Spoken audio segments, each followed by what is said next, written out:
The impact created by a change in your habits is similar to the effect of shifting the route of an airplane by just a few degrees. Imagine you are flying from Los Angeles to New York City. If a pilot leaving from LAX adjusts the heading just 3.5 degrees south, you will land in Washington, D.C. instead of New York. Such a small change is barely noticeable at the takeoff. The nose of the airplane moves just a few feet, but when they magnified across the entire United States, you end up hundreds of miles apart. Similarly, a slight change in your daily habits can guide your life to a very different destination. Making a choice that is 1% better or 1% worse seems insignificant in the moment. But over the span of moments that make up a lifetime, these choices determine the difference between who you are and who you could be. Success is the product of daily habits, not once in a lifetime transformation. That said, it doesn't matter how successful or how unsuccessful you are right now. What matters is whether your habits are putting you on the path towards success. You should be far more concerned with your current trajectory than with your current results. If you're a millionaire but you spend more than you earn each month, then you're on a bad trajectory. If your spending habits don't change, it's not going to end well. Conversely, if you're broke but you save little bit every month, then you're on the path towards financial freedom. Even if you're moving slower than you'd like, your outcomes are a lagging measure of your habits. Your net worth is a lagging measure of your financial habits.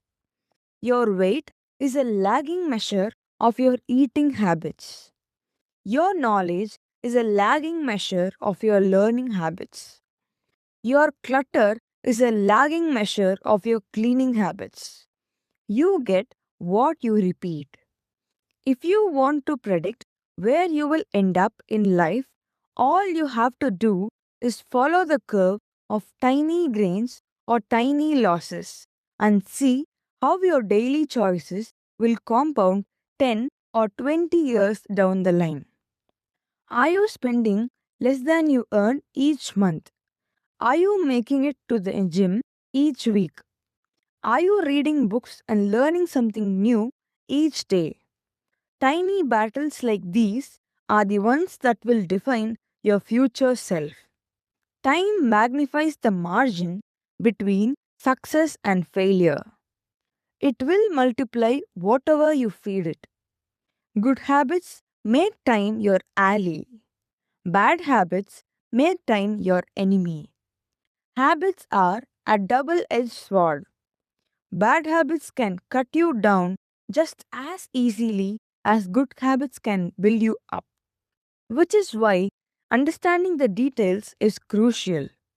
You need to know how habits work and how to design them to your liking so you can avoid the dangerous half of your blade. Your habits can compound for you or against you. Productivity compounds. Accomplishing one extra task is a small feat on any given day, but it counts for a lot over the entire career. The effect of automating an old task or mastering a new skill can even greater. The more tasks you can handle without thinking, the more your brain is free to focus on the other areas. Knowledge compounds. Learning one new idea won't make you a genius, but a commitment to lifelong learning can be transformative. Furthermore, each book you read not only teaches you something new, but also opens up different ways of thinking about old ideas. As Warren Buffett says, that's how knowledge works. It builds up like compound interest. Relationship compounds. People reflect your behavior back to you. The more you help others, the more others want to help you. Being a little bit nicer in each interaction can result in a network of broad and strong connections over time. Negative compounding. Stress compounds. The frustration of a traffic jam, the weight of parenting responsibilities, the worry of making ends meet, the strain of slightly high blood pressure, by themselves, these common causes of stress are manageable. But when they persist for years, little stresses compound into serious health issues. Negative thoughts compound.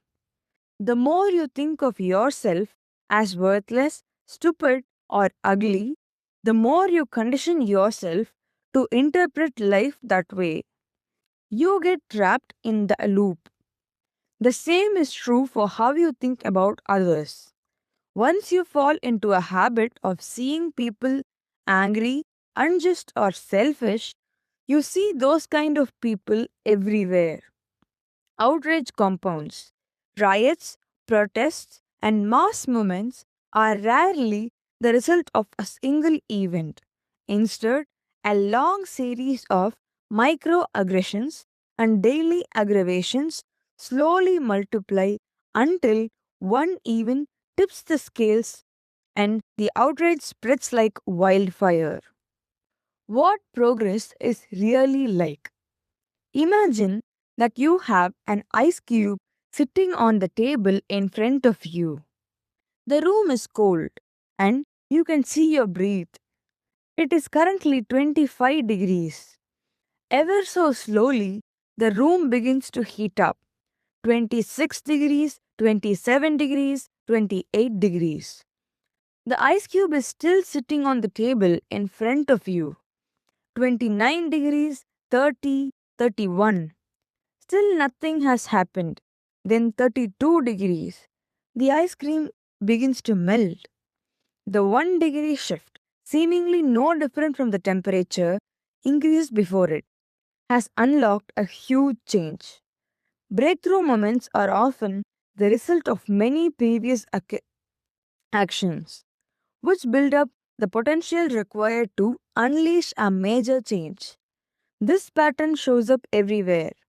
Cancer spends 80% of its life undetectable, then takes over the body in months. Bamboo can barely be seen for the first 5 years as it builds extensive root system underground before exploding 90 feet into the air within 6 weeks. Similarly, habits often appear to make no difference until you cross a critical threshold and unlock a new level of performance.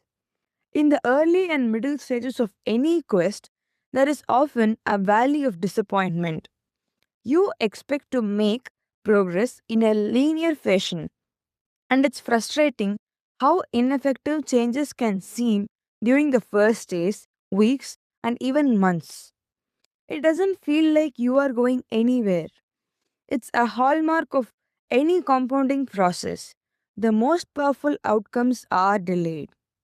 This is one of the core reasons why it is so hard to build habits that last. People make a few changes, fail to see a tangible result, and decide to stop. You think, I have been running every day for a month, so why can't I see any change in morning? Once this kind of thinking takes over, it is easy to let good habits fall by wayside.